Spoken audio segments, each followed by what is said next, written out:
killing of a Christian missionary last year focused global attention on the uncontacted Sentinelese tribe in India. Here at Roundtable, that got us talking. What do we know about the world's uncontacted tribes? Why do they remain isolated? And is there ever a responsible way to contact the uncontacted?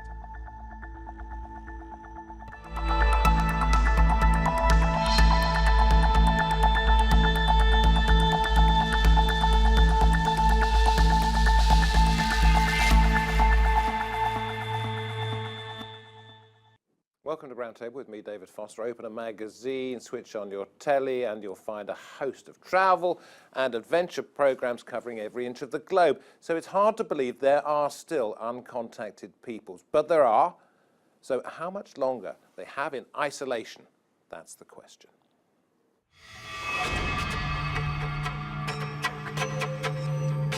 Activists fear the world's last remaining uncontacted tribes could soon be brought to the brink of extinction. The vast majority of the world's 100 or so isolated tribes inhabit the Amazon rainforest, and Brazil's new president sees them as a barrier to agricultural and resource interests. Jair Bolsonaro has cut funds to the government department responsible for Indigenous people, leaving tribes with little protection. Long isolated from the outside world, uncontacted tribes are vulnerable to dying out from common diseases they have no immunity to. How much longer do these people have before the outside world comes crashing in? What time to say hello to anthropologist Professor Michael Gervin in Santa Barbara in California. We head across the United States, then to Boston. Professor Daniel Everett, American linguist and author, known for his study of the Amazon Basin's Piraha people and their language. With me in the studio, Sarah Schenker, Senior Campaigner for Survival International, and Sue Cunningham, Trustee of Tribes Alive. Great to have you on the program. An important topic now that Brazil has a new president who perhaps doesn't care as much as previous leaders of that country have done about these people. We're talking, what, 113, 120, obviously impossible to know, uncontacted, if you like, or voluntary isolation tribes, depending on how you talk about it, in the Amazon basin. Doesn't just cover Brazil, but pretty much all of them are in that area. You were there just before Christmas. Have you seen rapid changes? Because you've been going backwards and forwards for 30 years. Have you seen rapid changes? I don't know about rapid. It's slowly been getting worse, that's for sure. And I really fear for the future because the invasions are happening all the time. On the 30th of December, there was an invasion into an area of the Arara, for instance. When you say invasion, let me stop. An invasion. By whom? An invasion by land grabbers who want the territory of those indigenous peoples and have done for quite a while, but they've been resisting, and suddenly there was this huge swathe of people coming in to take their land. These are people that were contacted 40 years ago, or just over 40 years ago, and they were completely, nearly everybody was killed. There were about 50 of them left, and Sidney Pozuelo at that time was working for FUNAI, and he went to see them. I should say, sorry to interrupt, FUNAI is the Brazilian organisation whose job it is supposedly to protect these people. That's right. Right. And so Sidney had the opportunity then to change things within FUNAI and start an office for Indians living in voluntary isolation. So he went there and he said, look, you must demarcate their land and, you know, leave them alone, basically. FUNAI is the organisation, we said, designated by the Brazilian government to try to protect these people. 100 plus of its agents have been killed in the last 10 years. Is it able to do a proper job? The problem is that, especially now under the presidency of Jair Bolsonaro, FUNAI is being drastically weakened, and its budget has been slashed, and its responsibility to map out indigenous territories has actually been completely taken away from it, hasn't it? And it's been given to the Ministry of Agriculture, which is led by a woman called Teresa Cristina, who is one of the leaders of the agribusiness lobby in Brazil, meaning that she's very anti-indigenous, and actually what she and her colleagues, and of course Jair Bolsonaro himself, what they want to do is to open up indigenous territories for profit-making activities like large-scale mining, plantations, road and dam building, oil and gas exploration and all sorts of things. And this will be catastrophic for Indigenous people, which is why Indigenous people across Brazil are protesting, and Survival International has global campaign actions as well to support them. And of course, this would be particularly catastrophic for uncontacted tribes, who are the most vulnerable peoples on the planet. Daniel, let me ask you, you've spent many years going backwards and forwards to the Amazonian basin, the Pidahan people. If you read it in English script, it would look like Piraha, but it's Pidahan. Let me ask you about the fact that they had a terrible bout of measles back in the 1950s. Disease hit their community. Their numbers have recovered into what, round about 300, I think now. Are they in danger? Are all tribes facing the same difficulties? Well, all tribes are facing enormous difficulties, and they have been throughout their history in Brazil. It's getting worse for everyone. The Piraha tried very hard to become uncontacted. They left the Madeira River and moved up to the Maici River, which is a much more isolated region of Brazil, over 200, 300 years ago. They were contacted by many outsiders beginning in the 50s because rubber and precious hardwoods were discovered on their land. They got a measles epidemic that wiped most of the tribe out. They got down to about 80 people. I would say now, through the intervention of the FUNASA, a Brazilian health organization that was active in that area, as well as help from the FUNAI, their numbers are up to as high as 750 now. But they're without any further assistance and without any more vaccinations and with no respect for the territory. I helped demarcate their reservation with the assistance of cultural survival, but that is not being defended anymore. There's no one out there. The government has cut the resources, and so they're facing, once again, tremendous threat from the outside, and they're like most Indigenous groups, they're hated. This is a conversation for all of us, so do feel free at any time to talk to one another or to ask questions yourselves. Michael, I'll come to you in just a moment, but Daniel, continuing with this one. You talk about the fact that the health authorities have done a pretty good job in trying to get the numbers up. Is it still true that tribes are really worried about being contacted because of the diseases that, in quotes, the white man brings in? Is that still the case? I think for many groups, to be uncontacted is a choice. They have been uncontacted for a long time, but it's not by accident. It's because diseases and indirect contact with the outside, and sometimes direct contact, led them, some of them more than 200, 300 years ago, to retreat far into the forest with nothing but bad memories of these contacts. And their rights, I think, have to be respected. And in previous governments, they have been to some degree. I've worked down in Brazil now for over 40 years, and I've seen many different faces of FUNAI and the Brazilian government. But I do think that under Sidney Pozuelo, who was mentioned, and my good friend who was murdered, Apuena Meirelles, and others, FUNAI has made efforts over the year to protect these groups. Michael, let me come to you. You said that there's a tendency to overly romanticize uncontacted tribes. Give us a sense of what you meant by that. Well, the interesting thing about hunter-gatherers and people living in remote settings is that we can see ourselves in those people, and we see human nature. And sometimes that could be very positive, and sometimes that can be very negative. And romanticizing people's lives is okay if it leads to preserving their territory, leading to improvement of human rights, and making sure people can have a secure livelihood.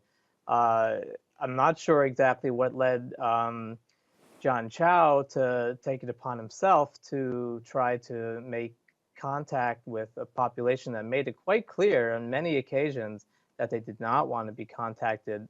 I'm referring to the Sentinelese and the missionary, the American missionary who recently died because he tried to visit repeatedly and stay overnight a remote population that was quite hostile to outsiders and made it quite clear that they did not want to be contacted. This was in a very different part of the world, but I'm also interested in the fact that you say that controlled contact is vital. Yeah, so what I meant by that, a leave them alone, no contact policy would be nice if we could be really sure that uncontacted populations had a viable future. The problem with that, as Sue and Dan and others have just mentioned, is that that doesn't seem to be the case very much anymore. There's outside interest, exploitation on all fronts, from loggers, gold miners, drug runners more recently. And so if we do nothing, there's a good chance that these populations might not be valuable. Certainly isolated groups of 10, 15 people are insufficient to perhaps have a viable future. One thing I will say about, one thing that's kind of amazing about lots of groups in Amazonia, including Brazil, is that on average, a lot of these groups are growing right now. I'm talking about groups that are contacted. So, the growth rate can be as high as 3%.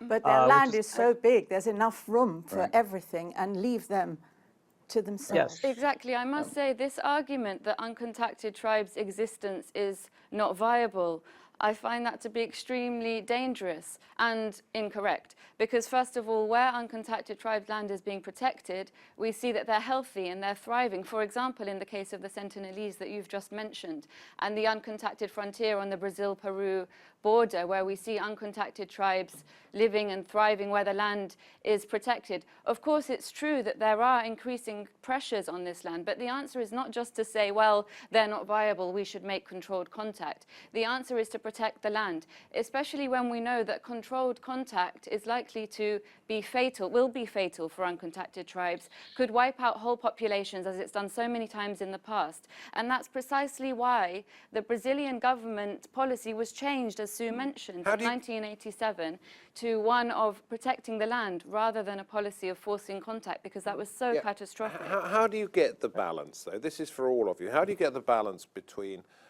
wanting these people to thrive, giving them vast areas in which to live, protecting those areas, and countries that are trying to drag other members of their population out of relative poverty by exploiting the mineral resources that they have?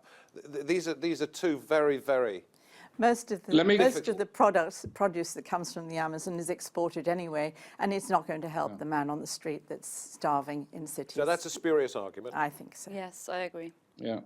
One situation that I know of personally, a missionary in the 50s who I knew quite well, spent 3 years trying to contact the Juma people, which is a group that speaks the Kawahive language. At the time that he made contact, after 3 years, they were numbered at 258. He moved out to get his family and come back to evangelize the people, but local landowners, through his work, found the people and killed all of them but 8. 250 people were massacred. This is about 1959. And these kinds of things still go on.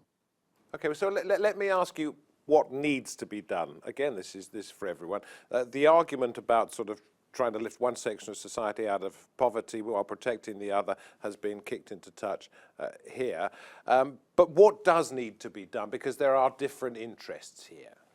The land needs to be protected. It's as simple as that. I know that there are difficulties and there's all sorts of pressures, but that is the only solution.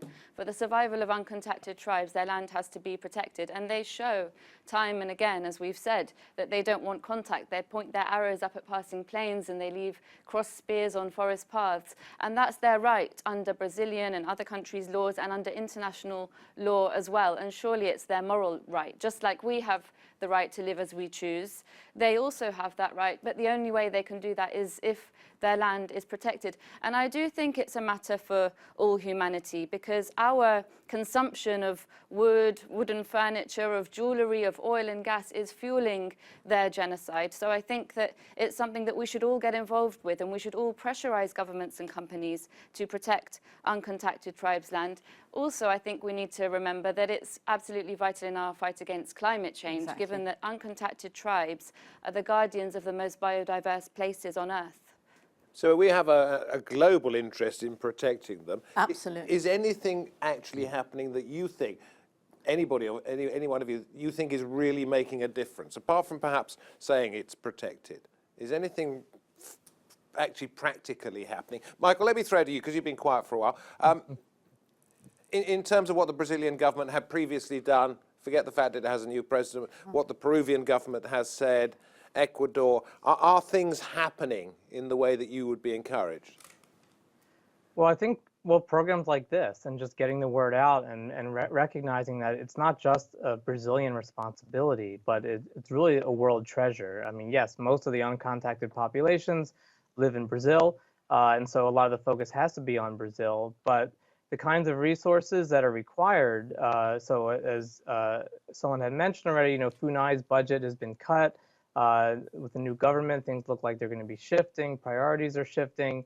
And so there's got to be a lot of public pressure from everybody, as well as international organizations, to really prioritize securing land and securing rights and securing the kind of medical facilities and other types of access that are going to be really critical, not just for the uncontacted populations, but for all of the contacted populations that are not doing very much better throughout lots of Amazonia. There's lots of poor people, there's a lot of poor indigenous people, and you know, they have higher mortality and morbidity than their neighbors in their home countries.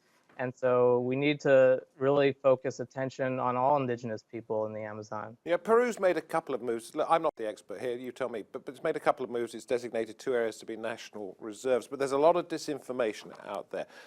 Alan Garcia, former president of Peru, said it was nonsense that there were such things as native tribes. The head of the state oil company said it's absurd to say there are uncontacted people. He obviously has an interest in exploring those areas. There was a film called Hakani, which was about uncontacted tribes. It was a mishmash of different tribes. It was put out by a Christian missionary organization. It was a fake, and it made people think that they killed their own children. Yeah. How do you fight that?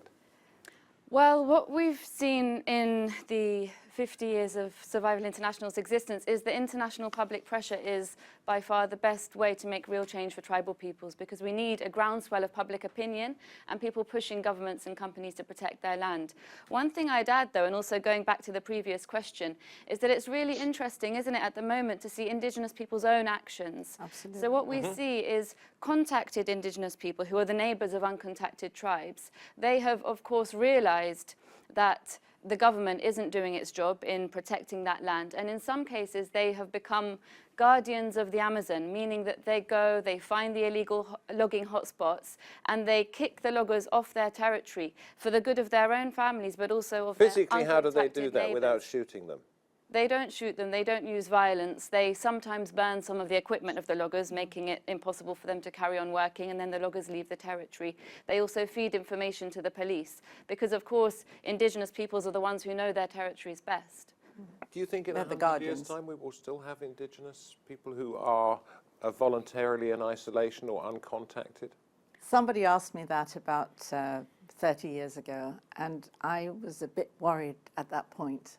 And over the years, I've become a great believer that yes, and I still believe yes, because their culture is so strong, and that's really what keeps them. They're the guardians of the forest. They're the ones, by being there, keeping the trees up. You know, climate change is affecting all of us, and it's going to be a lot worse in the future. These are the people that are actually protecting climate change. You must have so many personal stories with the photographs you've taken. Yes, I do. But, sorry. Dan, well, yeah. I mean, the ironic thing is that the American president, whose name I will not mention, wants to put up a wall to keep people out because he wants the U.S. to become an uncontacted tribe, as it were. And we think that it's fine for modern countries to talk about their borders. But somehow groups that have suffered invasion for over 500 years, who want to maintain a border and some degree of normalcy in their own culture and keep their children protected from what they consider to be bad outside influences, somehow this strikes many as peculiar, when nation states are governed by very similar motivations to protect their own borders. What was it, one of the things you said, should we look towards tribal societies to see if they provide us with a better way of living? So it's not just that they protect the planet physically, perhaps morally, Dan, that they give us an idea of how the path we should follow. Human diversity is vital for the species to continue to be viable and to be healthy. And these groups all show us different ways of living in the same environment and in different environments with different values and different knowledge structures. They represent alternative lifestyles, life choices that we can learn from. And in a sort of, I don't want to over romanticize, but in a sort of pure sense, because they have maintained a strong cultural identity throughout 500 years of attempts to get rid of them. Daniel, I'm going to come back to you towards the end of the program. We don't have very long because I'd like you to think of something that you could say in the Pidahan language, which you are an expert in. Not many people can speak it, but you could say something to talk us out of the program. But Michael, let me ask you first of all, do you share Sue's optimism for the future of these different peoples? Well, I'd like to believe that things could improve in the future. You know, this is why, you know, when I mention, you know, the idea of controlled contact, yeah, there are many hazards with that. And, you know, my big worry is just that the number of incursions and people voluntarily kind of coming in contact or through forced interactions seems to be increasing even just over the last 5 years. And so, you know, something needs to be done to help enforce even the existing, you know, legal demarcations that aren't respected. And so this is why I worry that the leave them alone, no contact policy can be devastating as well. So, A lot of them are actually in the land. we're going to look at some of the pictures that you took Yeah. now, some that you gave us, but carry on with what you were saying. So, you know, like in the Kayapo, they have a large swathe of land, but there are 10,000 of them. They need the land so that they can fish and they can hunt and use everything from the forest for their survival. It's their DIY shop, it's everything. So within that idea, when we were there a few years ago, we heard in the middle of the night a commotion in one of the villages or outside, and one of the elders started singing, and it was actually a group of uncontacted who had been seen in the forest. They went out the next day, they sang in the forest and tried to, you know, to tell them it's okay, you can come in, we'll help you, we'll take care of you.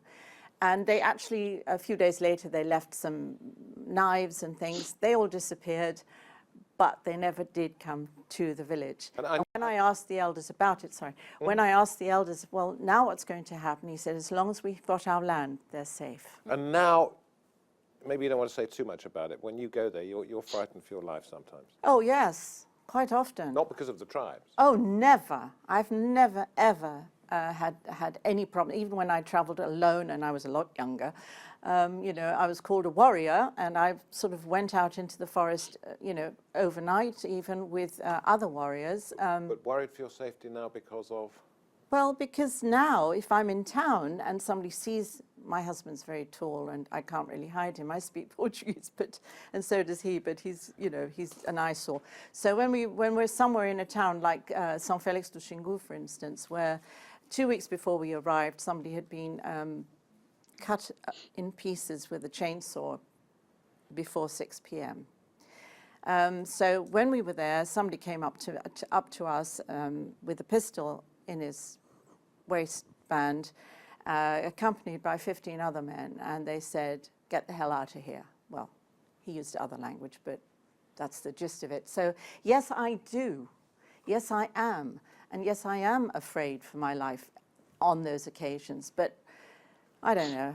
I'm an elder now. The wrinkles are respected by Indigenous people. Very quickly, Sarah, before we get Daniel to talk us out of the programme, your final thoughts. Yes, I just wanted to add one thing about this idea of controlled contact, because I do believe it's an extremely dangerous proposal. I think that beyond the arguments that we mentioned earlier, the fact that any forced contact can wipe out whole uncontacted tribes, and that alone is enough to mean that no forced contact should happen. But beyond that, let me say that there's no such thing as controlled contact. You can't control a contact situation.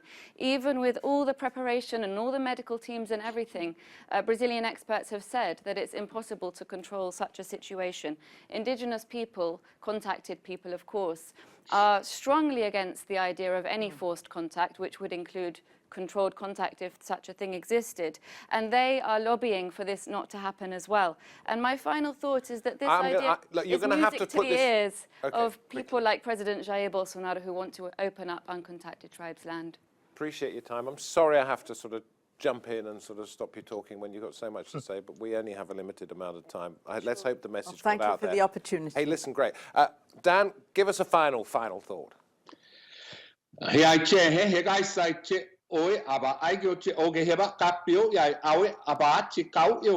The Piraha say, this is our land.